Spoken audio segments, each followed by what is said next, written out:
Good morning, everyone. Let's stand and worship together.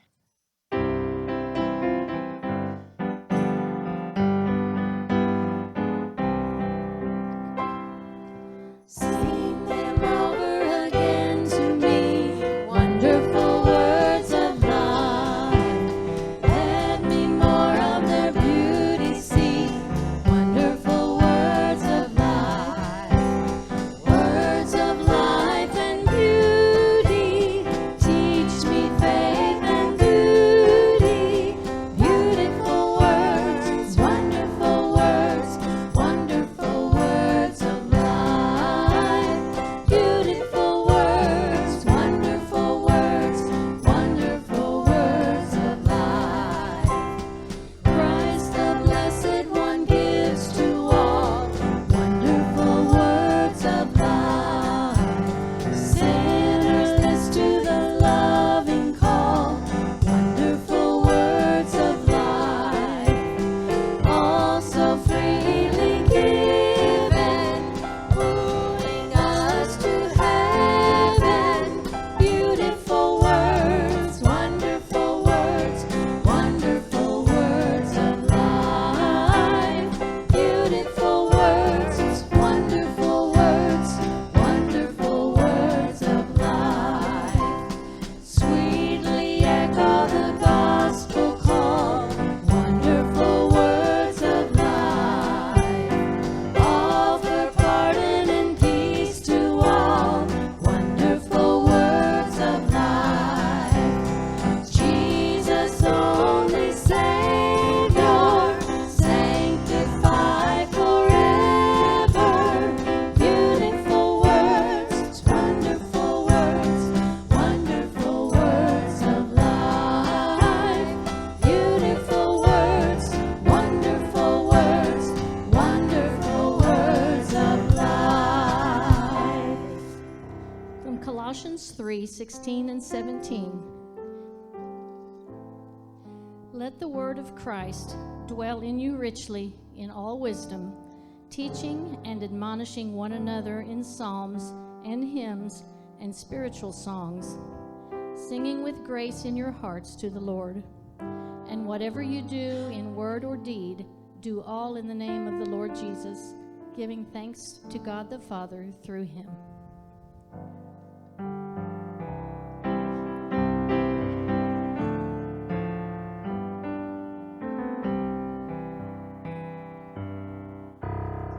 When the music fades and all that strips away, and I simply come, longing just to bring something that's of worth that will bless your heart. I'll bring you more than a song, for a song in itself is not what you have required.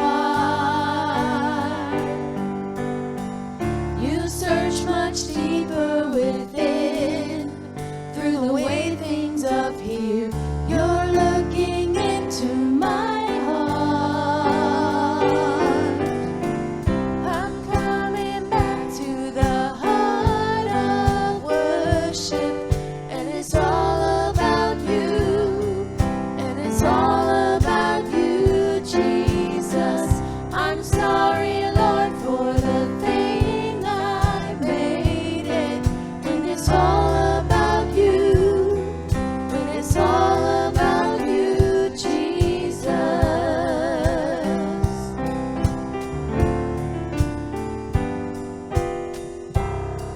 King of endless worth, no one could express how much you deserve. Though I'm weak and poor, all I have is yours, every single breath. I'll bring you more than a song, for a song in itself is not what you have required.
Jesus, Jesus, Jesus. There's just something about that name. Master, Savior, Jesus, like a fragrance after the rain. Jesus, Jesus, Jesus, let all heaven and earth proclaim.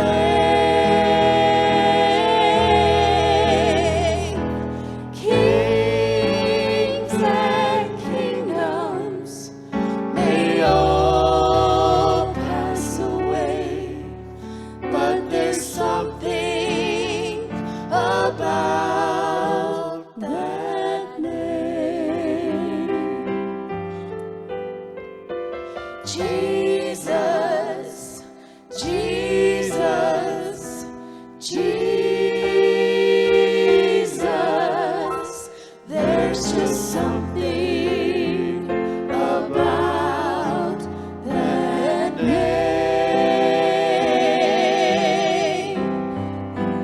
Master, Savior, Jesus, like a fragrance after the rain. Jesus, Jesus, Jesus, let all heaven and earth proclaim.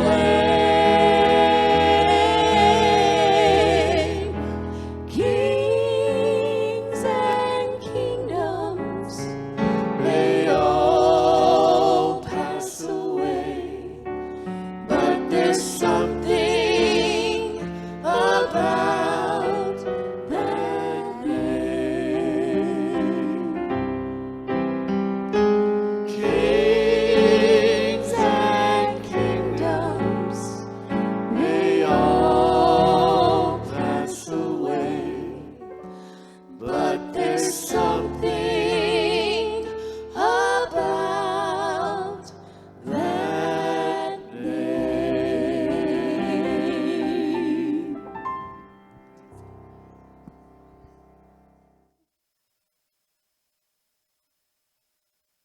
Testing.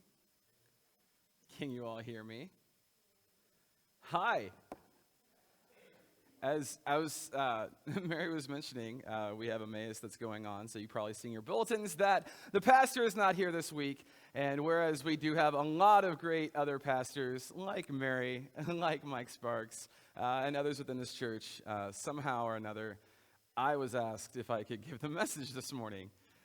Yeah, all right.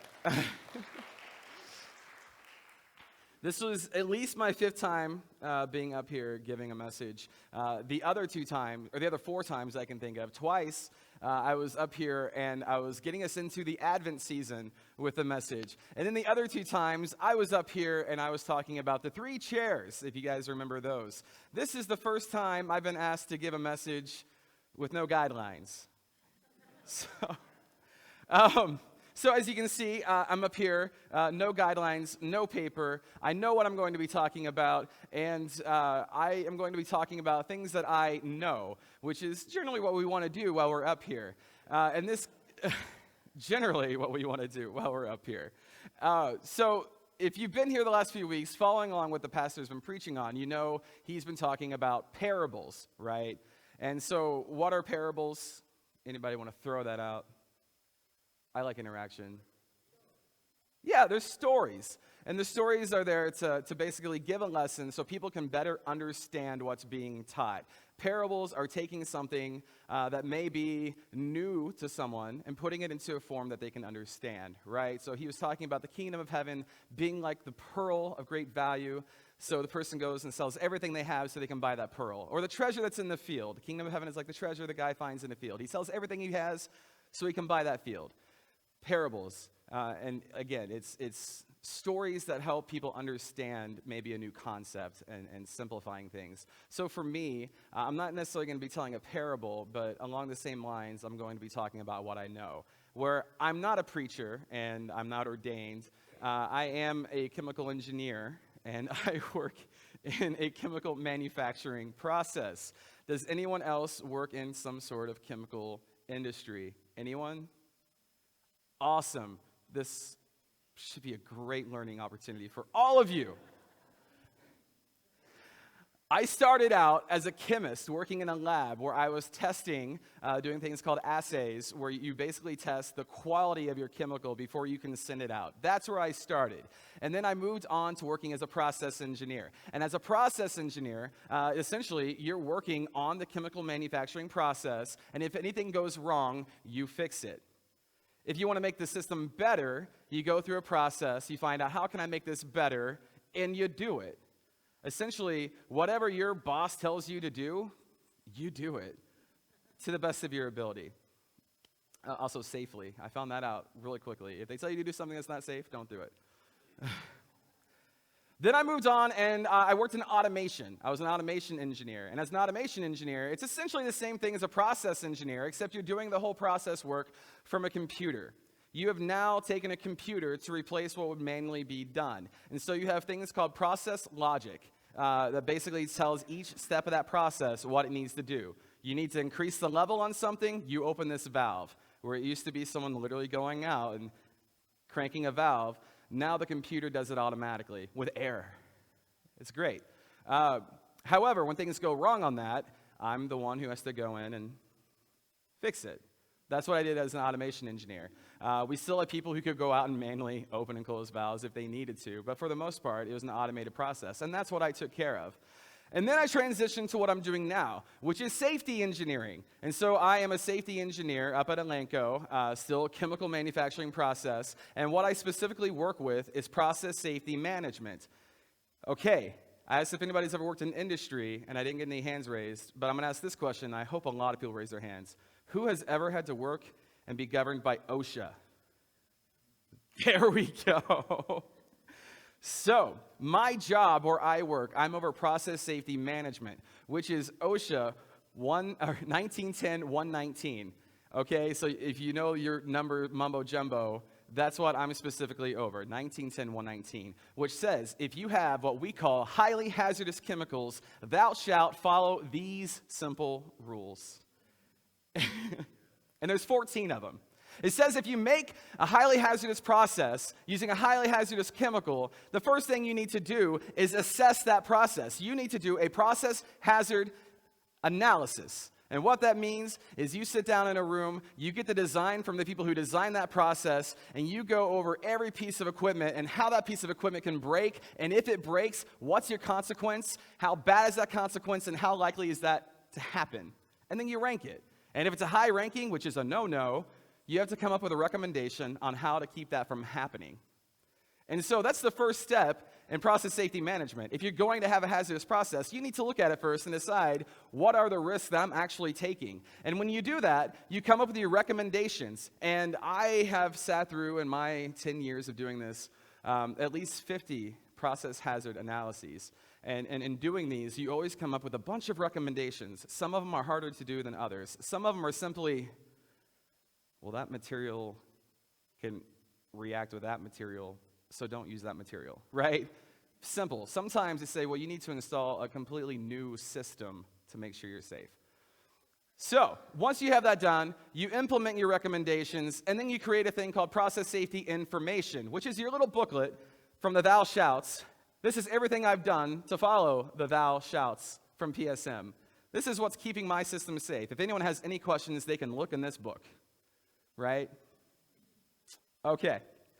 But then when things go wrong, say something you call deviations, if you deviate from your planned state, you have to go through, find out what happened, why it happened, how you can fix it, and how it can never happen again. That's also part of process safety management. And then whenever you find out how to make the change to keep it from happening again, you have to go through management of change, which is another part of process safety management. Rule after rule after rule. And why am I talking about rule after rule after rule when it comes to process safety management? Well, last week the pastor mentioned a certain part of Matthew where Jesus has been traveling back with his disciples to Jerusalem, and he's passed through, and you have all these little kids that run up to him, and his disciples say, "No, stay away, stay away."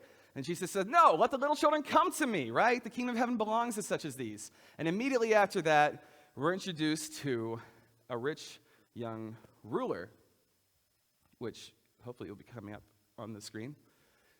If you want to follow along, it's Matthew chapter 19, verse 16. Yeah. Just then, a man came up to Jesus and asked, "Teacher, what good thing must I do to get eternal life?" "Why do you ask me about what is good?" Jesus replied. "There's only one who is good, and if you want to enter life, keep the commandments. Keep those thou shalt." "Which ones?" he inquired. Jesus replied, "Well, you shall not murder, you shall not commit adultery, you shall not steal, you shall not give false testimony, honor your father and mother, and love your neighbor as yourself." I've kept all of these. So what is it that I am lacking? Jesus says, if you want to be perfect, go, sell all your possessions and give to the poor, and you will have treasure in heaven. Then you can come follow me. So, in Christianity, in Judaism, we have those thou shalt. We have the 10 Commandments, right? And this is a situation where the guy says, "I followed all your commandments, Jesus. What do I do to reach the kingdom of heaven? What do I do to get eternal life?" Well, so when I think about this, I like to compare it to, again, what I know. And I go back to process safety management, where we have those thou shalts. And I'm going to give you a hypothetical situation, okay? See if you can follow along. I would use ammonia, but some people in here, I'm pointing at linemen. I don't know if linemen's ever used ammonia. I would assume you have, being a farmer. Ammonia. That's probably the one most people in here farmers would be familiar with. But let's just say you have a highly hazardous chemical and you're wanting to make a process. And so you take this highly hazardous chemical, it's reactive. Let's say it reacts with, say, oxygen in the air, so it's an oxidizer. So you have to keep it separated from everything else. And you put it in a tank, and to keep it safe, you go ahead and you put that tank underground. But just as an added measure to make sure that you can't get air into that tank, which can oxidize and react, you add nitrogen to that system. Nitrogen is an inerting agent, which means it doesn't react with anything. So you put it in place of oxygen, nothing's going to happen there. You're good. But just as another measure, because this is a highly reactive chemical, if something does happen, say you get water in your tank, it creates a thing called an exothermic reaction. And when you have an exothermic reaction, your chemical gets super hot, begins to boil, it vaporizes. And what happens when you vaporize? If you go from a liquid to a gas in a contained state, what happens? It can explode, right? You build pressure and it can explode. So you refrigerate it. You put a refrigeration system on it so it can't overheat. That way, the catalyst isn't going to rapidly excel the reaction and get super hot and explode. Awesome. But what if that happens? What if you have something happen and you have your chemical gets hot, starts reacting, right? What do? You put a thing called a pressure relief valve on your system, right? Some people are nodding their heads. They know what these are. Pressure relief valves, essentially, you put them at a place called your safe operating limit. Wherever your tank is going to explode at, whatever your pressure your tank is rated at, you put your relief valve on that tank and say, hey, when I hit that pressure, this relief valve is going to open, and all that gas is going to go out of that relief valve. But wait a minute, you're working with a highly hazardous chemical, so now you're putting that relief out into the environment, but you don't want to do that either. So, has anybody ever heard of a scrubbing system? Scrubbing systems, a scrubber? Yeah, so a scrubber is essentially, okay, I'm going to purposely react this chemical with something else before it can go out into the environment. That way it's used up and it's not going to be the same chemical that's hazardous to everyone. Cool. Huh? It's interesting. Yeah, we call these safeguards. And it's called the Swiss cheese model. Yeah, we're very creative. Whenever you're designing a piece of instrumentation or designing a process, what you do is you think of all the possible things that can go wrong. What if this does go wrong? How do we protect ourselves, right? What if this happens? How do we protect ourselves? And in the end, you have safeguard after safeguard after safeguard. And the idea is, as you have these slices of Swiss cheese and they get stacked and rearranged, you don't want the hole in each Swiss cheese to align. So eventually, you want one of those safeguards to keep that from getting through all the holes, right? That's the Swiss cheese model. So one last thing, after your scrubber, let's say your scrubber fails, and you do have gas that gets out the top of that. One last thing that you can do, you can put a thing called a jet at the top of that, and it's basically a flare. So you have fire that comes out at the top of your stack. So if that gas comes out, you can just burn it. That's like the ultimate safeguard, right? You just burn whatever gas can come out. And then you also have the ability, if for some reason that doesn't work, you always have your fire water, right? It's highly reactive with water. You just spray the water to the top of the stack and hope that whatever comes out is going to get with the water, react, and fall down. There's a lot of safeguards. And again, this is a hypothetical situation, right? On paper, everything looks great. And you've done this all because you followed a few of those thou shouts. Those thou shouts that created this are your process hazard analysis, your process safety information, your management of change, and your deviation control. You have 4 here that you've just followed to a T, and you have this awesome system that seems well protected, right? There's a lot more thou shouts, though. But on paper right now, it looks great. What happens if you don't follow these thou shouts? One of the biggest, when it comes to process safety management, one of the biggest issues that you run into with process safety management is a thing called mechanical integrity. Has anyone ever heard of that? You're like, mechanical integrity? Mechanical integrity? Okay, mechanical integrity is saying, I'm going to take my system and I'm going to make sure it's maintained so that nothing can happen. We're going to look at all these predictors, and if any of my equipment is starting to look like it's not working right, we fix it. And we do this periodically. We do a thing called preventive maintenance. So before it's going to break, we're going to fix it. And that's what we're supposed to do. But hypothetically, let's say your nitrogen on that tank that's supposed to be inerting fails. Your nitrogen fails, right? You have all these other safeguards. You have your scrubber, you have your flare, you have your water system, but your nitrogen's not working. So you should be protected. But just to be safe, you're going to use another tank and stop using this one tank. You're just going to let it sit there, okay? That way, it's isolated. Nothing should be able to get in there. You're good. Eventually, you want to fix that tank.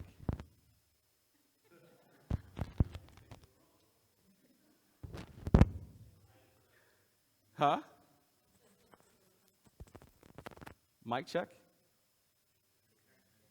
Mic connection. Okay. Hi. Okay.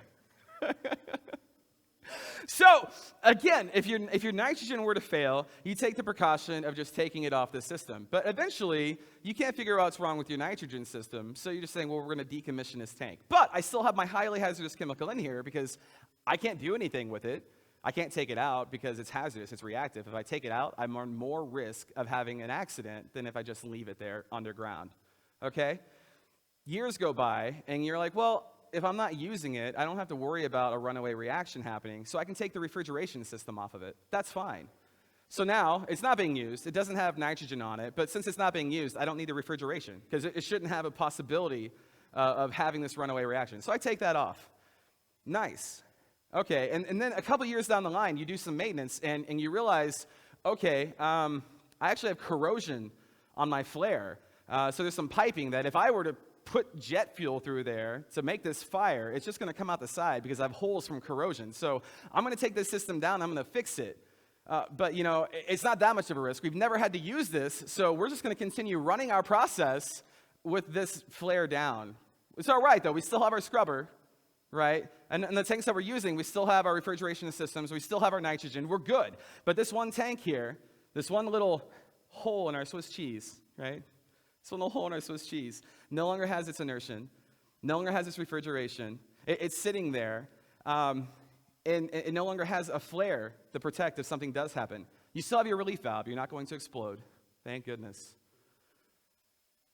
But you're running out of your safeguards, and you don't even know it because you're not using that tank. You're just not using it. What if one day you lose nitrogen on another one of your tanks? Oh, that's what it is. It's this line. Yeah. Okay. What if you lose nitrogen on another one of your tanks? Well, you really want to figure out what's causing your nitrogen to go out, right? Because now you have 2 tanks out of your 3 that you probably are using that are now not inerted. You can't just say, well, we're not going to use the second tank now. You have to use your tanks, or else you can't run your process.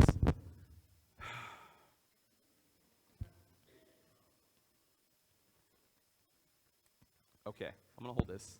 Sound good? Cool. So, I'm glad I can add humor. So you go through, and you try to figure out why you're not getting nitrogen. Your source of nitrogen is good. You're just not getting nitrogen into your tank. So generally, if you have a pipe and you're putting something in, but it's not coming out, what does that mean about that pipe? It's plugged. So how do you get that plug out? Well, I'll tell you what they did. They used water. No longer a hypothetical situation. I gave it away. Use water to get that plug out. And what did I say was in that tank? A hazardous chemical that reacts with water. So, on the tank that they're using, again, once you get that water out, it should be fine because you're going to inert it once the nitrogen comes in. So it's all fine and dandy. So they get that plug out, and you get water into that tank. It reacts. You have the nitrogen that keeps it from going. You have the refrigeration that keeps it cool. So you're good. You just had a slight blip. So you record it. You put it into your book saying, I had a deviation. I recorded it. Here's the problem. When you fixed that plug with the nitrogen system, you didn't realize that something you missed in your hazard review. That nitrogen line also goes to the tank that you've had isolated for 4 years now. The one that doesn't have nitrogen. The one that's been sitting there. The one that doesn't have refrigeration. Right? Someone's... Does anyone, hopefully someone might actually know which incident I'm talking about right now, because this is something that actually happened. When that water got introduced, you started having a reaction that happened. People didn't know it because it's a tank that hadn't been used. So you don't even have identification on your controls. You only have local gauges. And so you start having a reaction, and a local gauge goes up, and you see a little bit of pressure on that tank, and someone out there working sees the local gauge going off. It raises up to a few PSI. The operator reports it and says, hey, I don't know what happened, but this tank is getting pressure. Huh? It's still alive. You still have your highly hazardous, highly reactive chemical inside this tank. We have a little bit of pressure. And like, oh, don't worry about it. Those gauges, they tend to go up and down, just depending on the temperature and just situations. Okay. An hour later, operator's back through there. They smell this chemical, which working in the process industry, if you've ever worked with chemicals, you're always going to have some sort of smell. It's usually very identifiable. If you've worked with ammonia, you know what ammonia smells like. If you've worked with sulfur dioxide, you know what sulfur dioxide smells like. In this case, if you've worked with methyl isocyanate, you know what it smells like. And so the operator says, I smell this. And he goes back. That pressure's up to 40 PSI. This tank is only rated for 60. What are we going to do? Management says, let's take a break. Let's have some tea. That actually happened. Let's have a tea break and discuss what we can do. So they're having tea. Operator runs out while the management is having tea to figure out what's going on. And he realizes that this tank is reacting. He finds a tank that's reacting. He realizes the refrigeration system isn't working. He realizes that there's still no nitrogen on the system. He realizes they have a runaway reaction. He runs back in and says, what can we do? Management says, it's okay. We have a scrubber. We have a scrubber, so let it react, right? It's going to go. Whatever happens, it's going to come out. So it reacts. You have your relief valve that goes off. You have this chemical that goes into the scrubber. Again, methyl isocyanate. If anybody knows what that is, it's nasty. It's one of the most toxic chemicals that we know of, right? And it goes through the scrubber. Nothing happens. The scrubber's not working. The scrubber has never had to be used, just like that flare. So when they tell it to go, nothing happens. Chemical goes up and it goes out the flare. They're like, okay, we have the flare. Oh, wait, we don't have that flare. We took that flare out of service. We've never had to use that flare. Now they're sending this hazardous chemical out the top of a stack. And the next thing you know, they have people out there with water and they're spraying, trying to get the water to the top of the stack, and something they've never had to do before also. And what they didn't realize is they didn't have the water pressure to get to the top of the stack. So now you have this highly hazardous chemical called methyl isocyanate coming out of your process, coming out into your plant, and your operators are running, and you have things called PPE that you wear. You guys had to wear personal protective equipment all the time? Yeah. I've recently had a thing at work where I've had to go out in PPE wearing like a Tyvek suit. You guys had to wear Tyvek suits? They're fun. They make you kind of feel like astronauts or something. But they're to protect you from the environment you're in. So now these guys are trying to figure out, how do we stop this reaction from occurring? We can't put water on it. We can't put the scrubber on it. We can't burn it off. What do we do? Well, there's only one thing left we can do, and that is notify the surrounding community and tell them to get out as fast as possible. That's what we do. It's the middle of the night when this happens. So you're running, you hit your alarm, because now if something happens, you need to have a plant alarm to let someone know you've had a highly hazardous chemical get released, but it also sirens to the surrounding community so the surrounding community can know. The problem is it's the middle of the night and management doesn't want to cause a panic. Management has them disconnect the community alarm. We don't want that panic. The same operator who goes out and checks and finds that you actually have a reaction going on in this underground tank that's been out of service is the same operator who says, we can't let that happen. So he goes against management. He runs from that facility, and he runs trying to get to the town, trying to get to the nearby town to let them know something is happening. He gets to the police department, and he says, hey, we need to evacuate. But by that point, the town is already in a panic because they smell this chemical. They smell it, and people are rushing to the hospital, having reactions. The hospital is like, what is this? Is this ammonia? Are we trying to treat ammonia? Is this a respiratory issue from ammonia? No, it's not. And they have no idea how to treat it. And then the police call and say, hey, all these patients you have, we have a man who just ran from this chemical site telling us that it's methyl isocyanate. The town didn't even know that that facility had methyl isocyanate. So they had nothing to treat it with.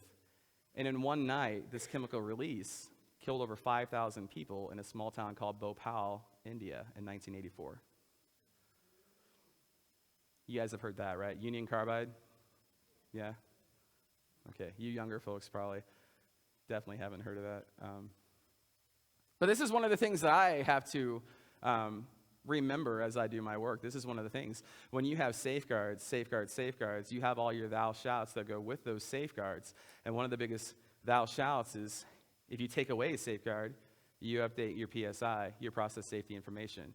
If you have to change your process safety information, you need to change your process hazard analysis, and you need to go back through and say, hey, are my safeguards protecting me? You have your thou shouts, thou shouts, thou shouts. So in this case, when you're saying, thou shalt have your PHA, thou shalt have your PSI, thou shalt have your change controls and your deviation control, awesome. But if you forget the rest of your thou shouts, you can have a big tragedy that occurs, right? So I'm going to go back, and we're talking about this rich young man. And he says, Jesus, what can I do to have this kingdom of heaven that you're talking about? I just saw you with these kids, and you said, surely the kingdom of heaven belongs to such as these. I don't think it's a coincidence that this man comes up right after Jesus says this about children. I think it's there for a reason, because you suddenly have this man who's had everything given to him in his life. He's rich, which means he's prominent. If he's prominent, it means he's probably had a proper education. He knows all the laws. He's been taught all these laws. And Jesus says, well, if you really want the kingdom of heaven, what do? Follow the laws, the thou shouts that you've been given. And he says, well, which ones? Yeah, it's all of them. But what does Jesus say? Don't murder. Don't steal. Honor your father and mother. Don't give false testimony, right? Don't covet. Those are the thou shouts for people. Love your neighbor as yourself. And the guy's like, yeah, I've done all that. I'm all about that. And Jesus says, fine, go sell everything you have, give to the poor, come follow me, right? Because sell what you have, give to the poor, store up for yourself treasures in heaven. May sound familiar. And then come follow me. And it says he walked away what? Sad, sorrowful. Because he couldn't do it. Now, I don't know if we can put all the blame on this rich young man. Because he was raised. And I don't know if we've talked about this. Probably in Sunday school we've talked about this. I don't know if it's ever been kind of talked about from here. But when you're raised in the Jewish culture, right, you generally, if you're rich and you're able to afford it, you are a disciple to a rabbi. You are a student to a teacher, right? So the disciples called Jesus rabbi. But the reason they do that is because it's the same concept that the Jewish people would have recognized. As you grow up, you are a student to a teacher. And generally that teacher is a prominent figure in the church or the synagogue. And they're teaching you their ways, right? Now, I don't think I need to go back and read all of it, but everybody knows the Sermon on the Mount, right? I talked about this a little bit this morning in my Sunday school class. When you have a teacher, and your teacher is a Pharisee or a Sadducee, and you're following the ways of the people who are in the synagogue, and you read the Sermon on the Mount, Matthew chapter 6, where he's like, hey, when you give to the needy, don't do it with trumpets so everyone can see you, right? Don't proclaim that you're giving to the needy like those hypocrites in the synagogues. When you're fasting, don't walk around with a grimace on your face, cover your face with ash like those hypocrites in the synagogue. Instead, put oil on your head and wash your face. You don't want people to know you're fasting. It's between you and God. When you pray, don't go to the corner of the street so people can hear you. Don't do it in the middle of the synagogue so people can hear you. It's between you and God. Don't do it like those hypocrites in the synagogue. So, I'm not defending the man, but this is how he's been raised. This is probably how he's been taught, right? I'm doing this to be seen. I'm doing this so people know that I'm holy. People know that I'm following those commandments. But there are 4 commandments, that have nothing to do with being seen. And those happen to be the commandments that Jesus didn't even ask him about, right? And what are those commandments? I want to hear them. I did this to my youth group this morning too. Huh? No other gods before me. No idols. Don't use the Lord's name in vain. And, I think I just said it. Yeah, remember the Sabbath and keep it holy, right?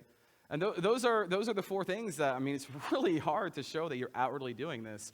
And, I think Jesus is making a point. You've been taught, yeah, you're good if you don't steal. You're good if you don't murder. You're good if you're not coveting. Obviously, you're rich. Why would you want something that someone else has? You have everything you need, really? So this is how the man was raised.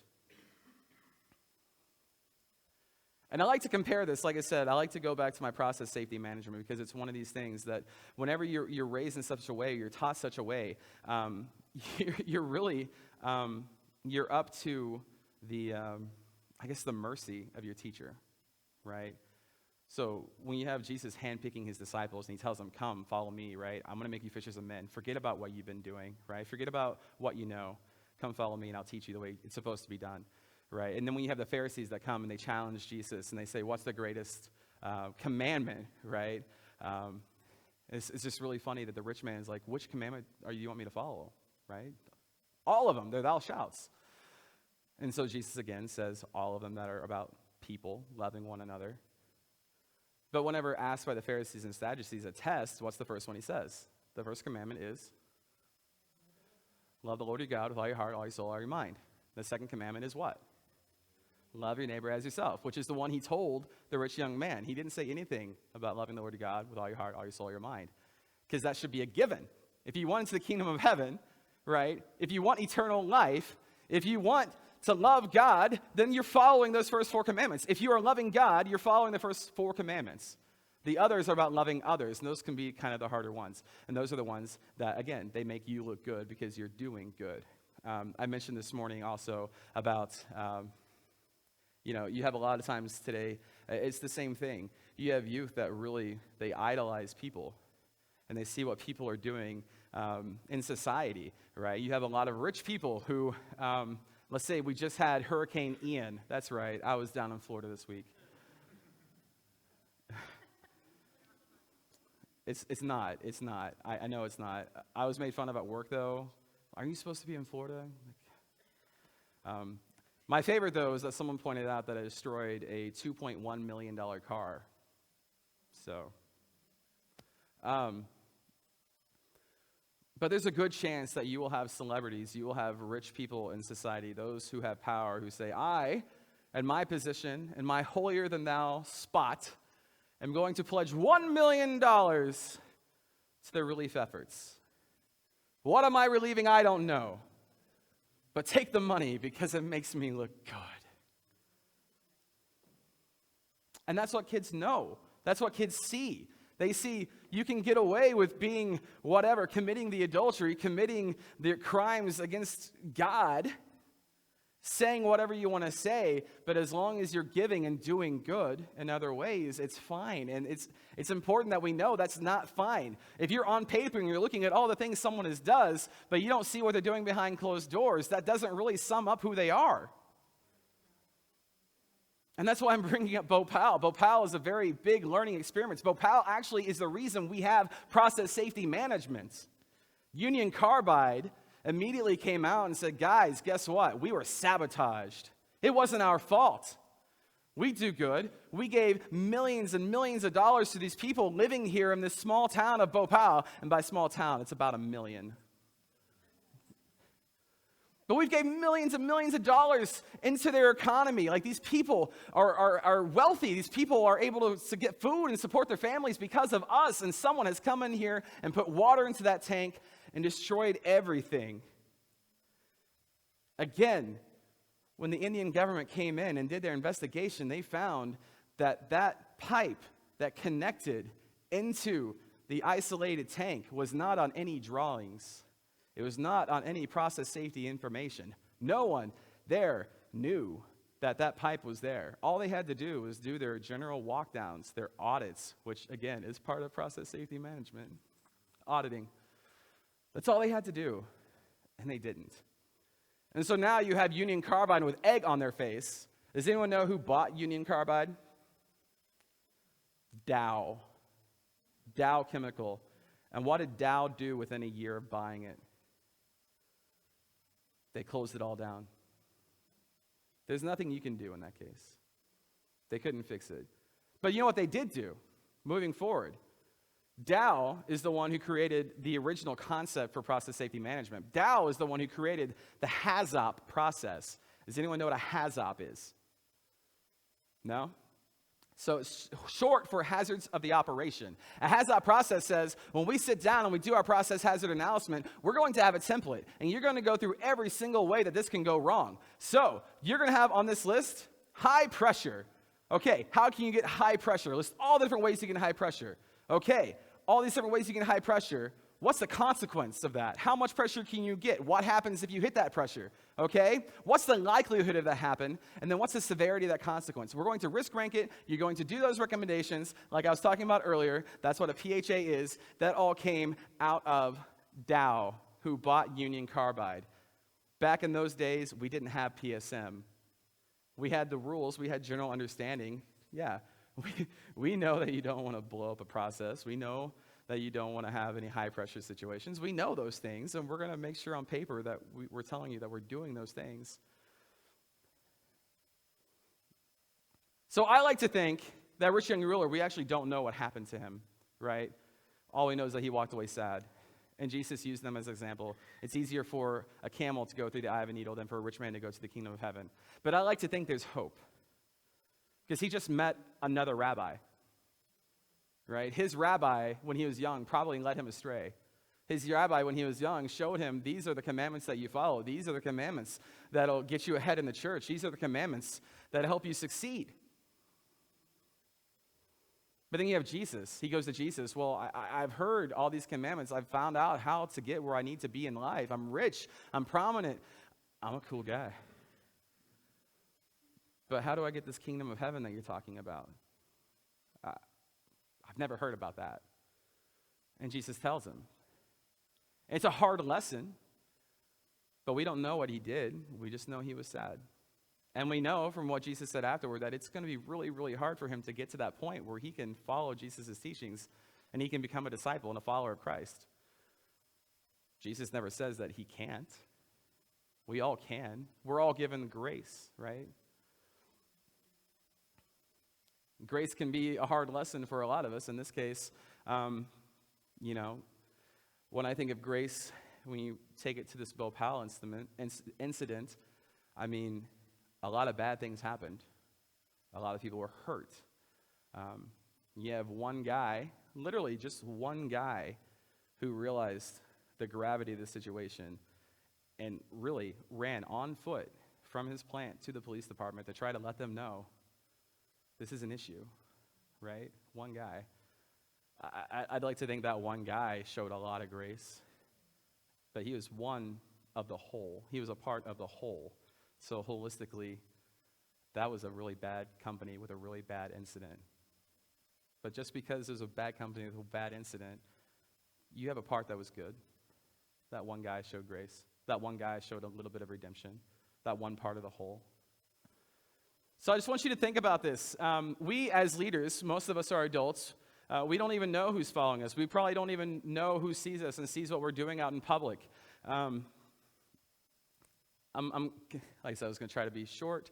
I'm doing pretty well on time. When I was growing up, I was a big fan of a band called DC Talk. Do you guys know DC Talk? Jesus Freak. They had a song called What If I Stumble? Do you guys know the song What If I Stumble? In that song, they started out and they talk about one of the biggest things, one of the biggest issues when it comes to Christianity. It's a quote from a guy named Brennan Manning. And I looked up Brennan Manning, and this is a guy who, growing up, he was Catholic. He became a Franciscan monk. And then he got into alcohol and became an alcoholic and did some bad things in his life. And he was defrocked. He was literally kicked out of the church. Not excommunicated, but basically kicked out. You can't be a priest. You're too bad of a person. And that's when he realized, well, I'm not a bad person, right? I've done bad things, but there's grace and redemptive power in Christ, right? So he goes and he becomes a missionary, and he devotes the rest of his life trying to help others. And eventually he becomes actually a pretty well outspoken theologist who wrote a lot of books. And at the beginning of the song, What If I Stumble, they use probably his most famous quote, which I think is from, I think it's called the Rathamuggin Gospel, but the Ragamuffin. His name was Brennan Manning, the guy who wrote it. But I think Rich Mullins had created, I think, an album that was called that as well. But this quote may sound familiar if you know the song. It's, the greatest single cause of atheism in the world today is Christians who acknowledge Jesus with their lips, and they walk out the door and deny him by their lifestyle. And that is what an unbelieving world simply finds unbelievable.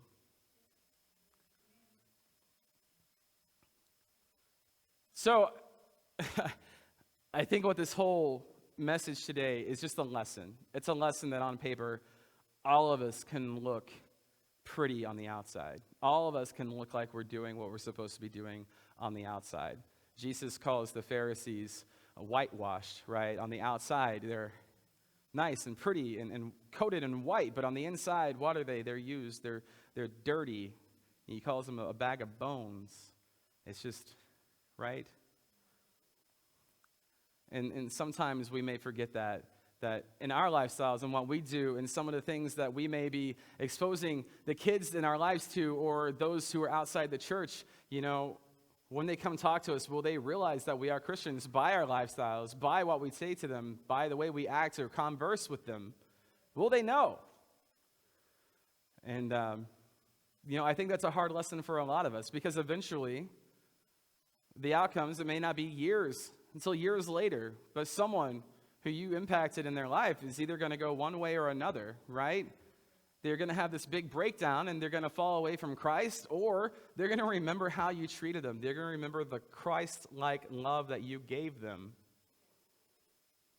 And they can dig out from that hole that they're in, right?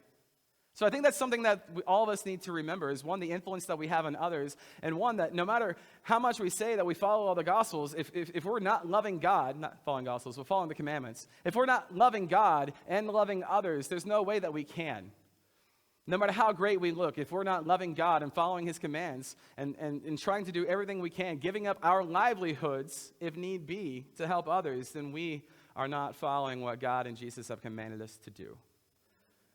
And it's all about our lifestyle and remembering that. And again, even though we may stray away, even though things may happen, we can always go back. There's grace, right? So even if we messed up, if every single one of us in this room can think of one person that we may have led astray by a dumb decision, it's not too late for them or for us. I just think that needs to be remembered. Because even when you have a whole corporation of people who are doing the absolute wrong thing, even though on the outside they look nice and pretty and well done, you can still have the one part that can run and actually be doing the good. So, I hope I got my point across this morning. Like I said, I didn't have the guidelines that normally you would have. I'm up here speaking about what I know, and what I know is process safety management. But there is a distinct correlation of thou shouts. If you're following what you're told you need to be doing, and you're following this book, I don't have it, I have a phone up here, right? But if you're following what's laid out, all of these safeguards that you have laid out in here, you can go through what was read this morning during the reading of the word from Colossians, or if you go through, read about the armor of God, or if you go through, just read anything in the Old Testament where it sounds like it's full of blood and gore and all this, but really it's story after story after story of what they called a vengeful God showing grace. It's crazy.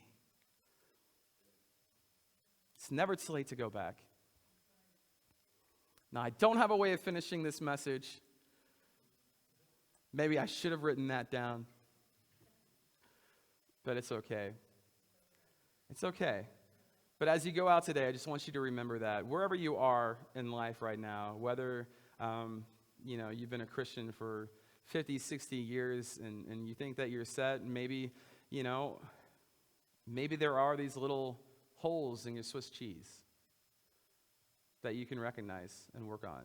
Maybe if you're a new Christian, you can start identifying those holes in your Swiss cheese model. You can identify those safeguards that may be lacking or missing. Maybe for those of us who actually come up here and teach and preach and have to lead Sunday school lessons, we can identify, again, the places in our lives where we may be creating those holes in that Swiss cheese for other people.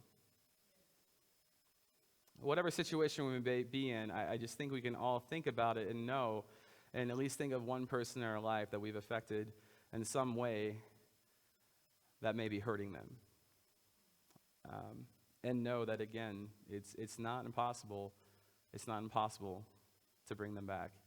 Just like I said about the rich young ruler, I don't think it's impossible for him to have been saved. So, I'm going to ask for the praise team to come up here. And I will lead us in prayer. I was aiming for 11 o'clock. I think I did pretty well. On time, at least. Oh, valves? Yes. 10 years of my life to valves. All right, Lord, we thank you for this morning. We thank you just for those who are here today. And I just pray that the words that I spoke, that you did work through me, and that just the message that we can give and can be reached out and influence just everyone who's in this room, but just not those who are in this room, but those who are in their lives. I pray that it's an understanding that we all have things that we can work on. And God, I just pray that, as I go out into my work week, that I can be the example to those that I work with, those who I live with, those who I see on a day-to-day basis. Wherever I am in the community, God, I just pray that I can be that influence for you. And God, I even feel like a hypocrite now, praying in front of the congregation when, say, this is how you should pray. Go to your home, go to your room and close your door and pray. But God, I know that you're here and you're with us and you're leading us. And God, I just pray that as we all go out into this community, we can all do the same thing that I just asked for myself, that we can all just be leaders of our faith in you, and that we can lead others to you. And as Paul said, that others can follow our example as we follow the example of Christ. But I pray all this in your name. Amen.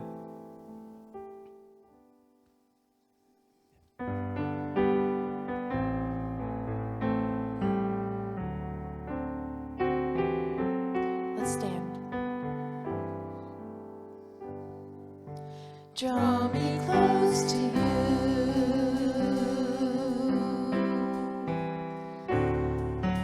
Never let me go. I lay it all down again to hear you say that I'm your friend.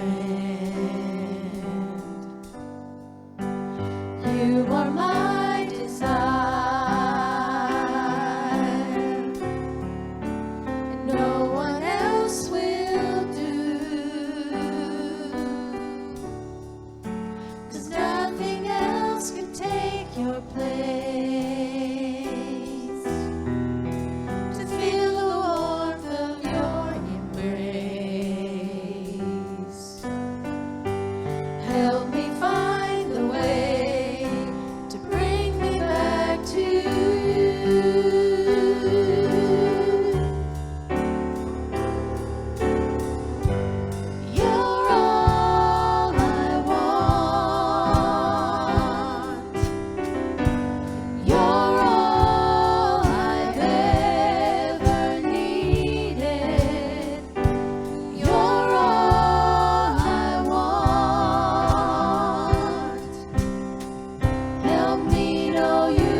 flowing river.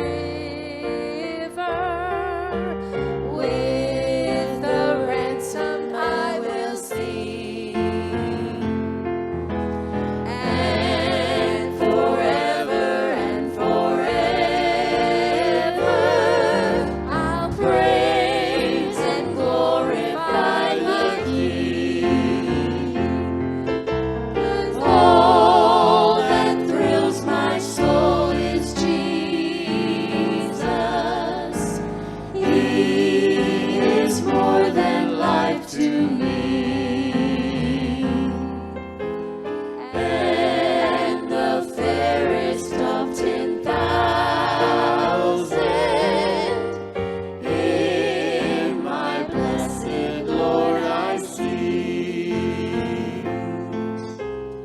And the fairest of 10,000 in my blessed Lord I see.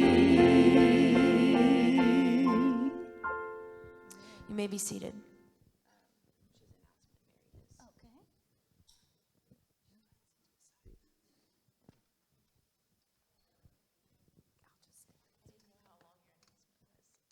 can talk a long time, but that doesn't mean my message is long. This is just for a few of you, probably. As you know, Carol Brown helped us set up a trip to Olivet this Thursday, and it's one of the great things that older people get to do. It's a grandparents' day at Olivet. So I just want to say that for those of you that signed up, I have a paper here with the information on it, and I can't remember. She read me off the list of people that were going yesterday evening, and we are so grateful that she could talk on the phone to me for the 5 minutes that she talked to me, because she is really sick. But that was an improvement from the day before. So anyway, she gave me a list of all the people, but I was out in the field with John looking at deer, and I had no pencil and paper. So if you are going, please see me or raise your hand. I'll bring you one of these papers. We are leaving at 6 o'clock a.m. on Thursday morning from here at the church, and we will probably be back around between 7:30 and 8, because we lose an hour on the way back. And I'm sorry, but I'm the bus driver, so we're going to have a great time.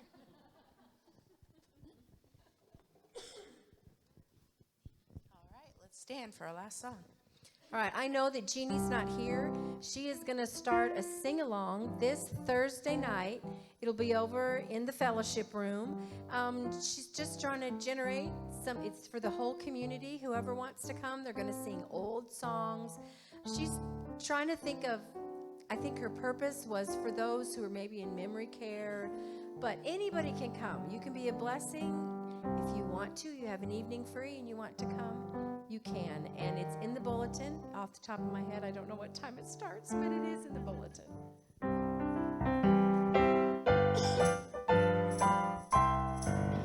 I have a song that Jesus gave me. It was sent from heaven above. There never was a sweeter melody. It's a melody of love. In my heart there rings a melody. There rings a melody with heaven's harmony. In my heart there rings a melody. There rings a melody of love. I love the Christ who died on Calvary. He washed my sins away. He put within my heart a melody, and I know it's there to stay. In my heart there rings a melody. There rings a melody